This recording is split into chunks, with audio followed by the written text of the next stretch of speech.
Hi, I'm Jasmine, the sequel, and I am not relatable.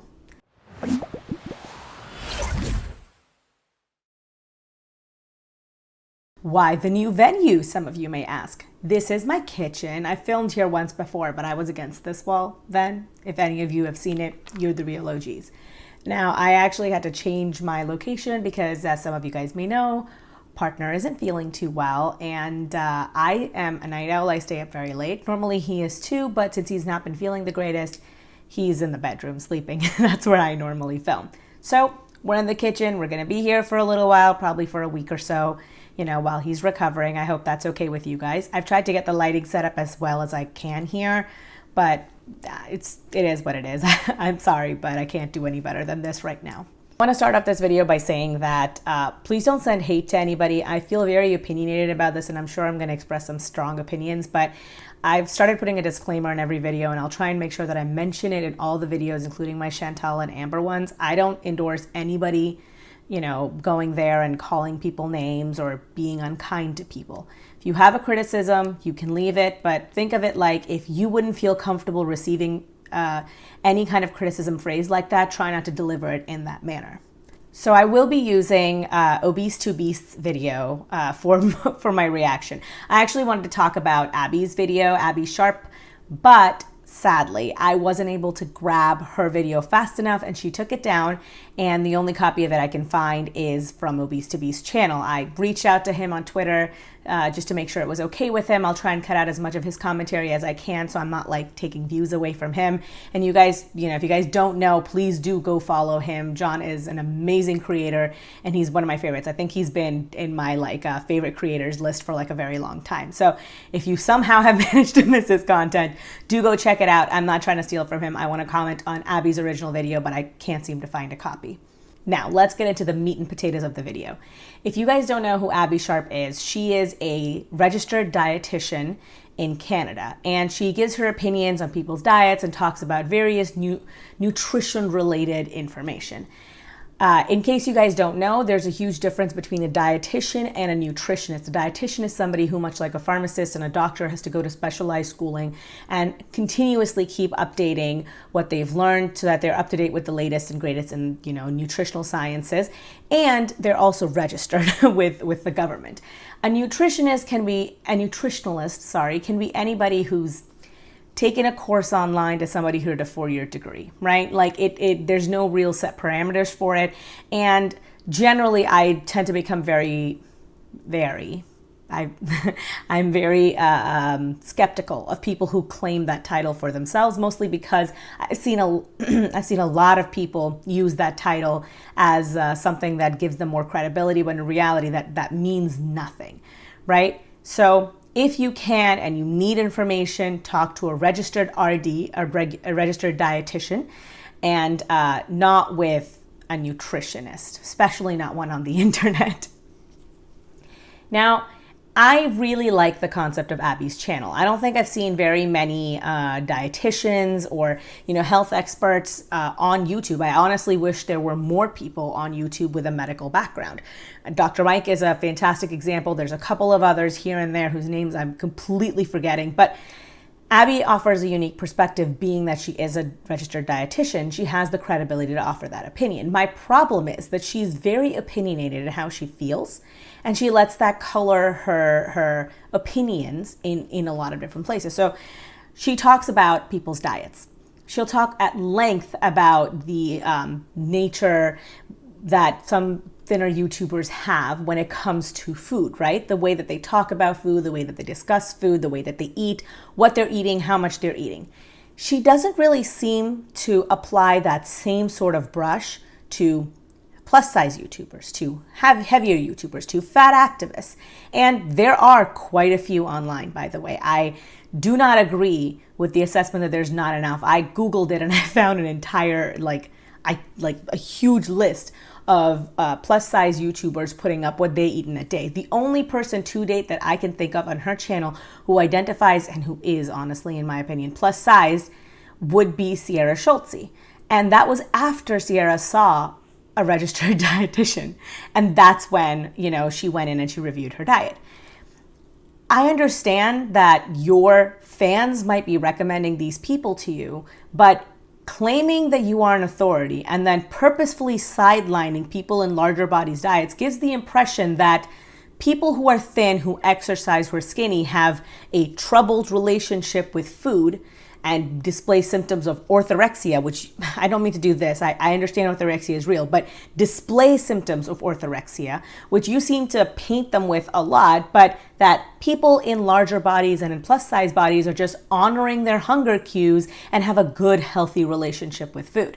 This is not true. It is blatantly a lie. People do not get to being 300, 400, 500 pounds because they have a great relationship with food.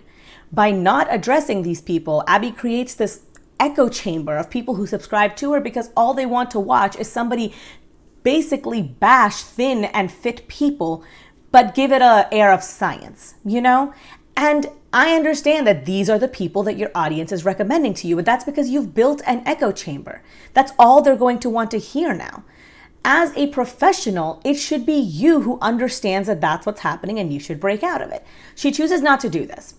And when I saw this video pop up in my feed as the video that she just posted claiming that she was apparently no longer body positive or a HAES advocate, I was so confused because up until this point, everything she had said had led me to believe that she was both of those things. So I let it go and I thought, you know, maybe I'm wrong. Maybe she's grown. Maybe she's learned. Maybe she's had, you know, some information come to light where now she, you know, is reevaluating her opinion. Fantastic. Let's watch it. So I watched the video and that's when I got really upset. And I really, really want to share this information. I've had a problem with Abbey's channel for a while, but up until this point, I don't think she'd ever done anything quite as egregious. And I just sort of let it go.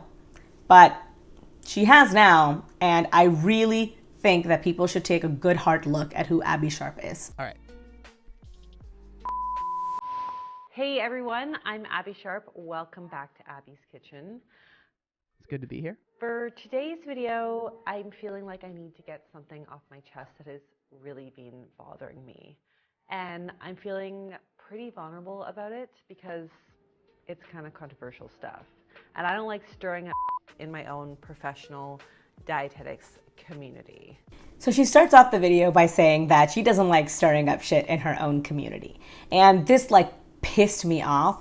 You mentioned how you don't like stirring up shit, but you continue to advocate for people who are 300 pounds, 400 pounds, 500 pounds, and are apparently eating intuitively and are doing fine on their own, and it's fine for them to be overweight, not even try and lose weight without, and at the same time you're ignoring the burden that it places on doctors who have to diagnose these people with inferior medical techniques because sometimes they don't fit in a CT scan, sometimes they don't fit in an MRI machine, and the machines that they have to substitute with are of lower quality, right? You're putting the burden on nurses who now have to care for morbidly obese patients who can't clean their folds quite as well. They might not have the manpower. There's a critical shortage of nurses in the country. And especially during pandemic times, to add that burden on top of everything else, it's awful. And you're willing to ignore all of that. You're willing to ignore all of that because it didn't impact your particular corner of medicine. It didn't impact dietetics. And so you're perfectly willing to let all of this slide.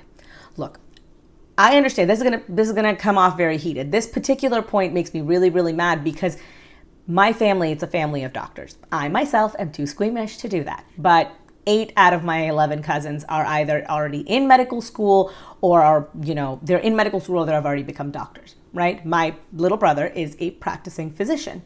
These are all things that impact them. The healthcare costs impact everybody. The lack of nurses is going to impact everybody. But the harm that it does to the people who actually have to administer this care is personal to me.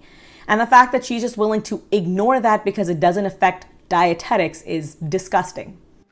So about a month ago, while I was on my pseudo mat leave and obviously kind of sucking at it, I read an essay that really kept me up at night. Like even more so than the breastfeeding and the pumping and the rocking a newborn sleep kind of thing. It was just like always on my mind. But basically, this essay called The Unbearable Whiteness and Fat Phobia of Anti-Diet Dietitians suggested that thin white female RDs like me, I guess, have stolen and monetized the body positive movement. So you see, this just shows to me that the reason why she was willing to ignore the years and years and years of problematic and awful behavior by this movement was because it didn't impact her directly, right? I said this with the other one, I'll say it again here. Up until now, she was part of the movement because she was an anti-diet dietitian. But now that she's being called out by name, all of a sudden, oof, you know, I gotta talk about this. Well, this is problematic. Well, what about when they were kicking out all the other people? What about when if you were a fat woman but you didn't endorse health at every size, then you were automatically kicked out of the movement? What about fit people with loose skin who they wouldn't let part of the movement? What about white cis straight men? Oh my goodness, who experience big morphia, as it's called. What about them? None of them are allowed in the movement, but since it didn't impact you, it was fine for that to go on. Now, it's actually a pretty intense article, and I even saw Obesetobeast try to comment on it in a live, and he was struggling with a lot of the academic language and the feminist theory concepts, etc. So just a quick point of view here, because I know that Obesetobeast John got a little bit heated. I think he did a great job talking about the article from his point of view. He is not a medical professional, but he's not talking about it from the point of view of a medical professional. He's talking about it from the point of view of somebody who should be included in this movement, is not someone who was obese and lost a ton of weight and has managed to keep it off and is living a happy, healthy lifestyle. And from that point of view, I think he did a fantastic job. If you guys haven't seen the video, I highly, highly recommend it. I will make sure to link it down below. But I would say it's still definitely worth a read if you can, so I'm going to link it below. Don't read it, okay? Just save yourself. Don't do it. But the article's author called out a bunch of straight-sized, aka thin, anti-diet dietitians for appropriating the body positive movement for their own financial gain. I hate the term straight-sized. It fundamentally bothers me. Now, I am not part of the LGBTQIA plus community. So if I'm speaking out of my ass and you are a member of this community, please feel free to correct me down below. But this is how I see it. You are using a word that is most commonly associated with the LGBTQIA plus community. So straight versus gay versus bi versus etc., right? By appropriating this term and including it in the nomenclature of body positivity and fat activism, you're essentially linking the two in people's minds. Even if they don't even if they don't consciously make that association, they will subconsciously make that association. And they'll link it in their heads, and they shouldn't. Those are not the same movements. I've seen this a lot with racism as well, where fat activists and, haze people will try and link the fact that being fat phobic is the same as being racist. It is fundamentally not the same. Being gay, being black, being fat are three very different things. Now, I can understand if you're all three, that's going to suck, right? I can understand that you might experience a level of oppression that other people might not. But being fat is nowhere near the other two categories that you are currently trying to link yourself up with.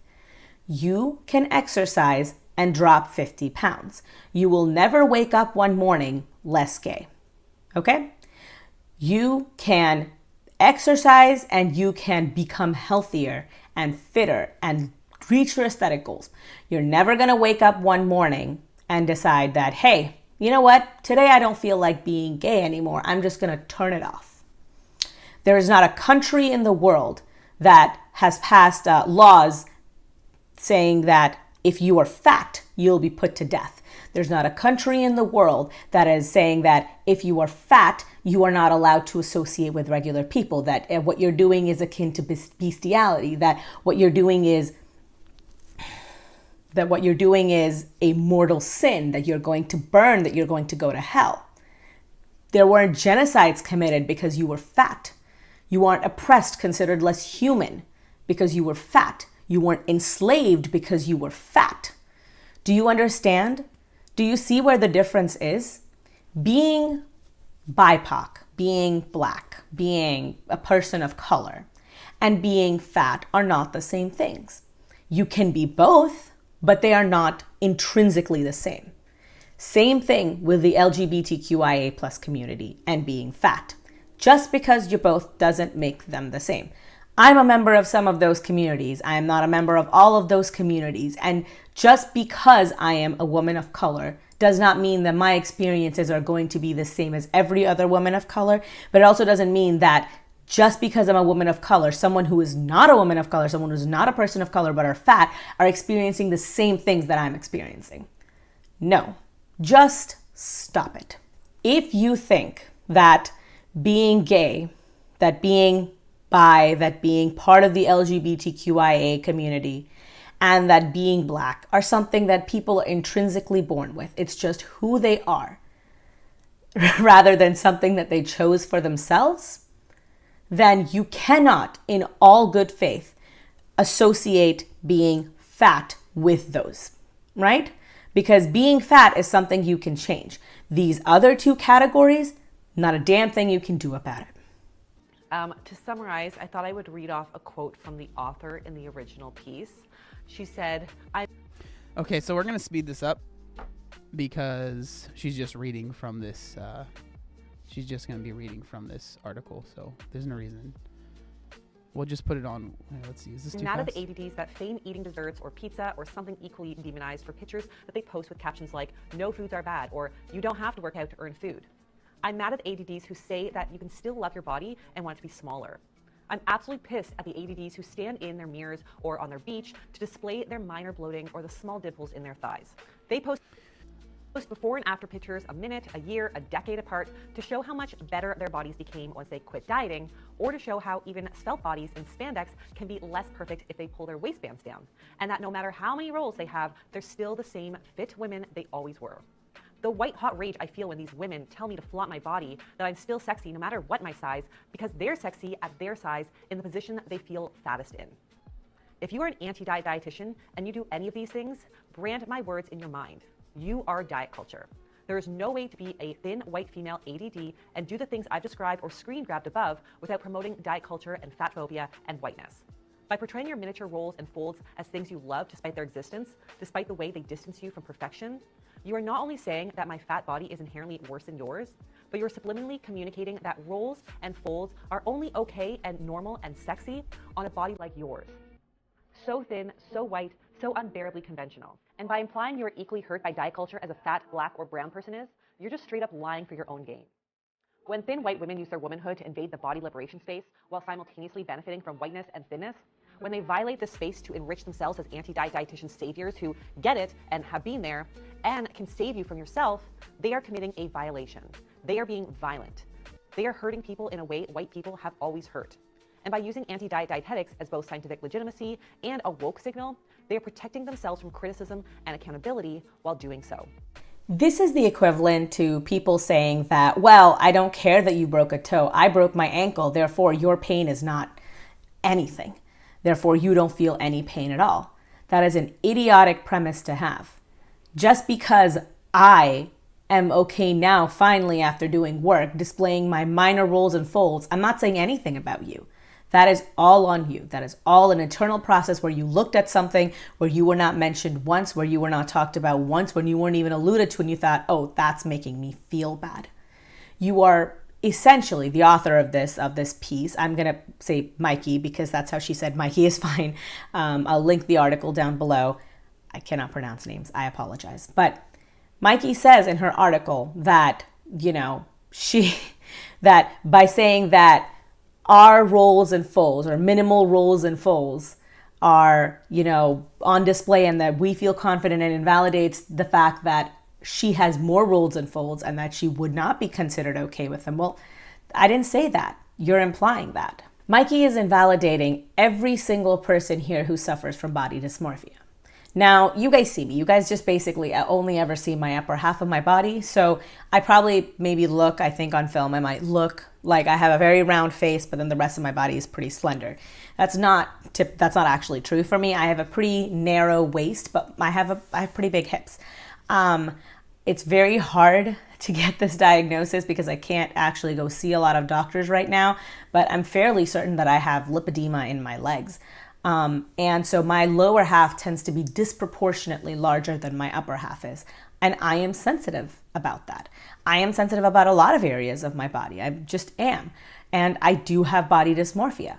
So when you come on here and you say, well, your flaws are minimal and therefore you don't have a right to complain. Well, you don't know my internal struggles. So how dare you invalidate how I feel?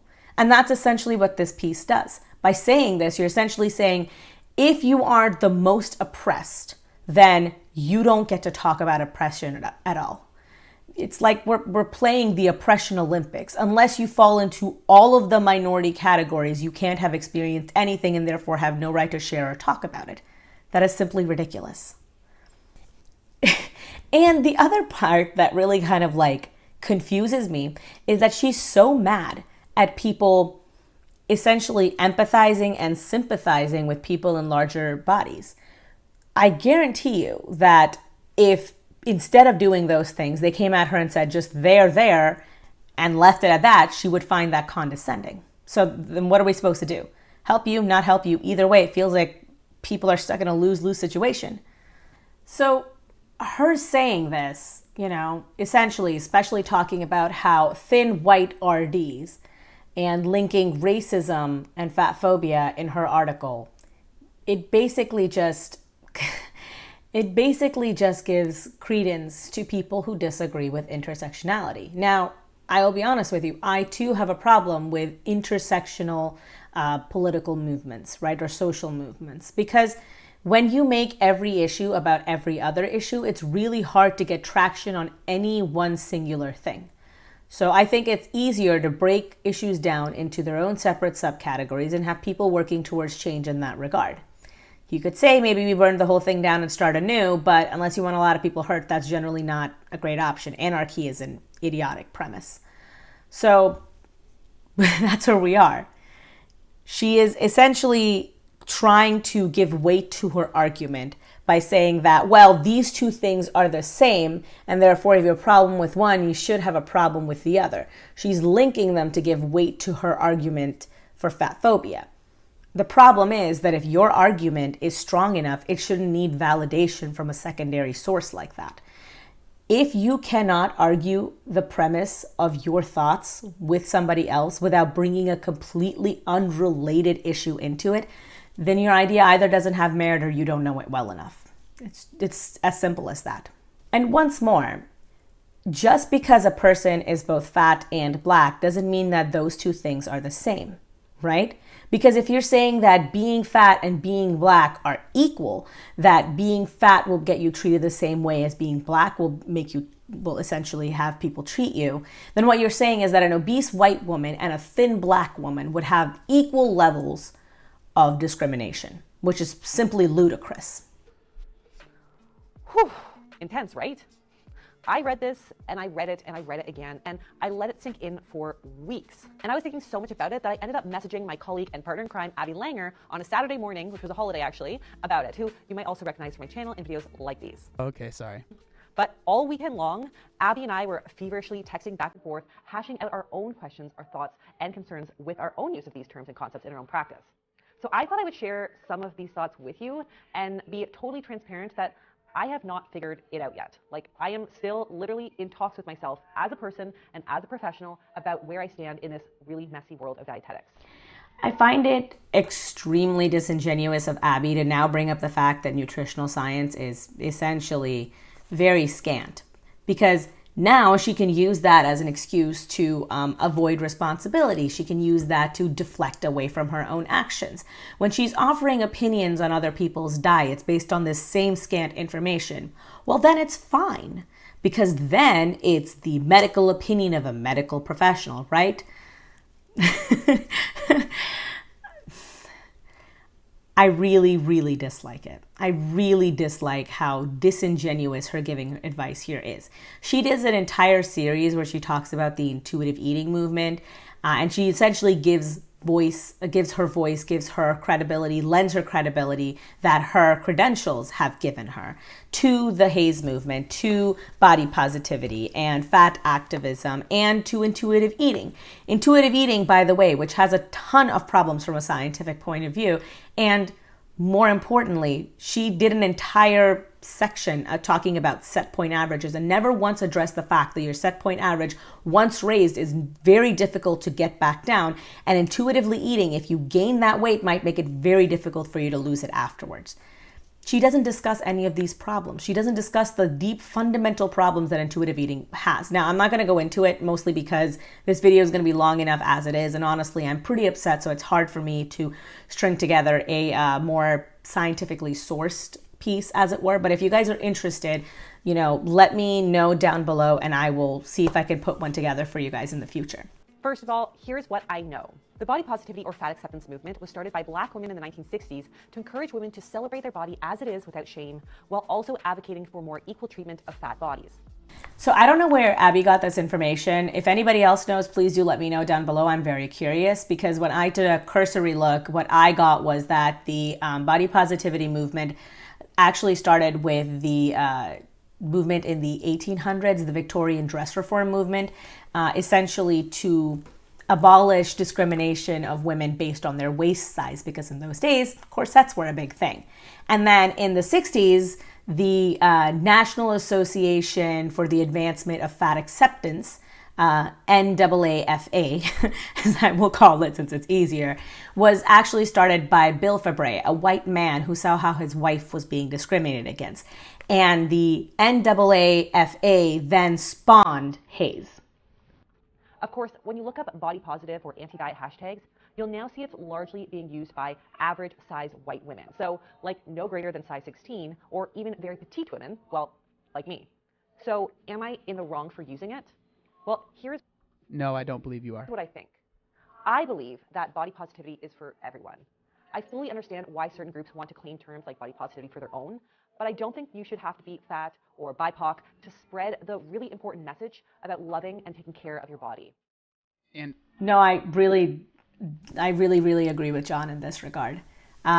No matter what your size is, you should still love your body. You should still get to be part of the body acceptance community, the body positivity movement. Everyone should feel positive about their body, because your body is you and you are your body. We are not brains in a meat suit. All of it is us.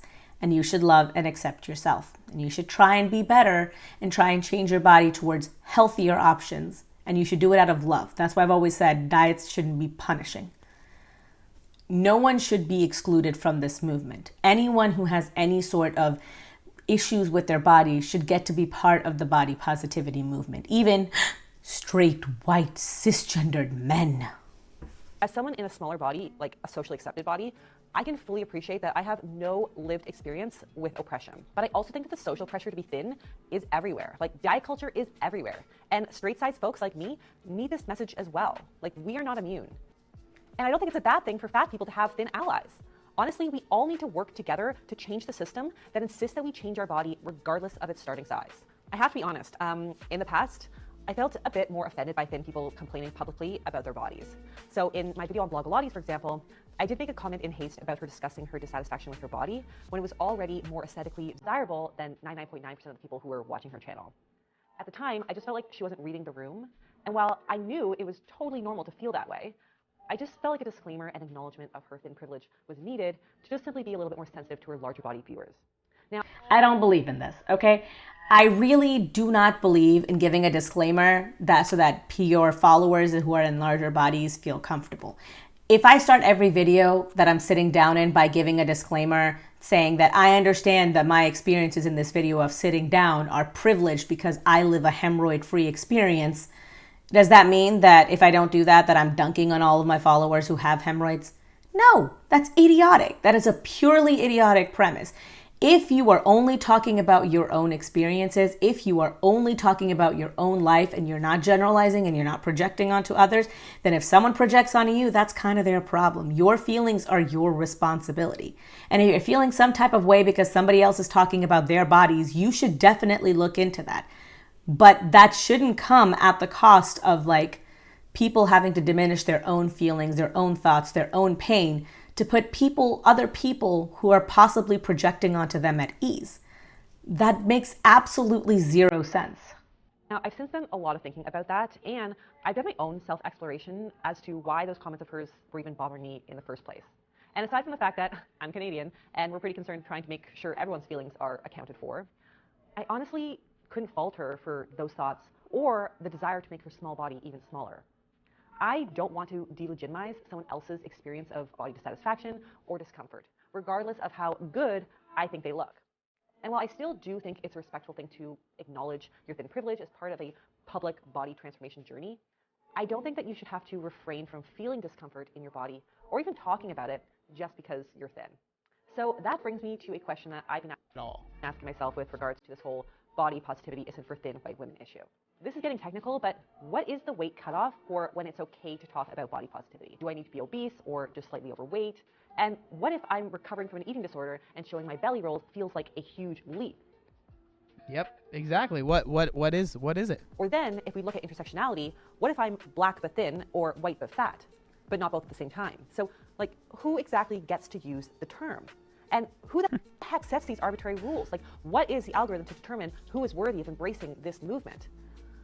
I don't have answers for these. I'm really glad that Abbey is willing to admit that she doesn't have all the answers, but quite frankly, it's still extremely disgusting to me that she's made bank off of criticizing the diets of thin and fit people while giving obese and fat people a pass, essentially. So, that is what it is. But I think of this similar to how some of you often ask the question, what is the cutoff for health at every size? You know, like at what point does a higher weight actually become unhealthy? Well, if you were to ask a HAES advocate or health at every size advocate, they would say that there is no weight cutoff and that you would use the same counseling methods and encourage the same health behaviors regardless of whether or not somebody is 150 pounds or 550 pounds. And on that note, Abbey and I were chatting about something really powerful that she elaborated on in a blog post of hers that I'm going to link below. But it's like, what do you have to do or not do to maintain your body positivity? By body positive advocate standards, it seems pretty clear that if you intentionally try to lose weight by dieting or exercising or having plastic surgery or weight loss surgery, those are not acts of body kindness and body positivity. But what about other ways of changing your body, like dyeing your hair, getting eyelash extensions, Botox, or acrylic nails? Like, where is the line drawn? I guess what I'm trying to point out with all of this is when you start to make rules about who can use the term body positive and who can't, you start to question the ideology behind said rules. You start to see little cracks in the logic. And to me, the only reasonable solution to that is allowing everyone the authority to interpret it in whatever way they feel serves and helps them. This is such a cop-out answer that I don't even know how to get into it. She's essentially saying that if we question the movement too much, then we might find problems with it. So it's best not to ask any questions. What? I've said it before and I'll say it again. If you cannot defend your ideas, if you cannot defend your premise well enough, then you either don't know it well enough or you're wrong. Those are the only two options. This is why when you have a doctoral thesis, they actually question you about it. This is why you have to defend your doctoral thesis before you get your PhD. Not asking questions is, I'm sorry, ma'am, but are you here to teach or not? This next section I'm actually going to play for you in its entirety because I think it's good to hear the whole thing, and then I'm going to get back to you vis-a-vis my opinion. So here's where I stand right now, which might put me at odds with the body positive, health at every size, anti-diet, and some might argue intuitive eating movements. First, I do not believe that all intentional weight loss efforts or changes in diet with a desire to lose weight are examples of disordered eating, poor body image, hating your body, or mental instability. I agree with that, obviously. I do not think diets intrinsically lead to eating disorders. Hard stop. There are subsets of the population for whom engaging in any kind of purposeful restriction is going to be problematic and unhealthy, physically and or psychologically. But there are lots of people who can count calories, who can get on the scale every week, who can cut out certain foods or use dieting apps without it impacting their mental health. They can do these things for periods of time and then let them go when they aren't working for them, rather than obsess to the point of it taking over their life. Second, being fat does not mean you're unhealthy. But excess body fat can and does play a role in issues like high blood pressure, blood sugars, joint pain, infertility, heart disease, cancer risk, kidney and liver diseases, sleep disorders, etc. To deny this would be an insult to people with this lived experience and also just to the research. But weight is just one variable or risk factor for any disease. And thin people suffer from all these diseases all the time as well. However, thin people are often offered alternative treatments that fat people are not, because the medical system often tends to see a large body and just sends that patient away to change it. So while a lot of HAES proponents will say that the data linking weight to disease is due to weight stigma in the healthcare system and therefore poor medical care, I would say yes, that is absolutely happening, and it probably does play a devastating role. But I don't think that the excess weight itself is benign. So I think unfortunately we see a potential health problem, aka being overweight, turn into a larger health problem when equitable and fair healthcare isn't accessed. Now third, I've said this before in my video right here, but I believe in meeting people where they are. Even though I know that most people who try to lose weight will gain it back statistically, if this is what an individual wants to do, I fully respect that and I am fully on board. I appreciate why anybody would want to lose weight, especially because living in a larger body in an aesthetically driven society is uncomfortable as I think it's important as a nutrition professional who ultimately wants to help people that I hold space for those conversations rather than just shut them down or push them out. And while my approach will always be to focus on health promoting behaviors while letting the weight kind of do what it will, I think it's still important to work with the client and their goals. Now, fourth, if being an anti-diet body positive dietitian in a smaller body means I can't acknowledge my own body struggles and the struggles of others in a society with impossible standards, then I guess I'm not body positive or anti-diet. So this section here is one of the reasons why I'm so mad at her. 90% of what she says, I actually very much so agree with her. The problem is that it took people essentially coming for her bag before she said anything about it. This is the first time in any of her videos that I've seen her acknowledge the fact that having excess fat on your body is not benign. This is the only video that she's ever done it in, and to be very frank with you, she took this down too.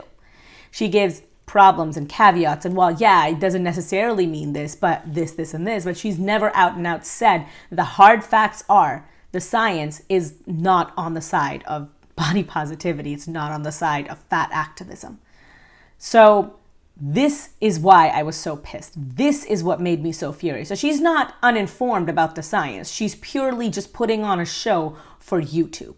The fact that she only acknowledges this aspect of fat acceptance now when she's being called out is extremely disingenuous, and honestly it takes away a lot of the credibility that she had for me. Additionally, blame shifting onto doctors is extremely gross.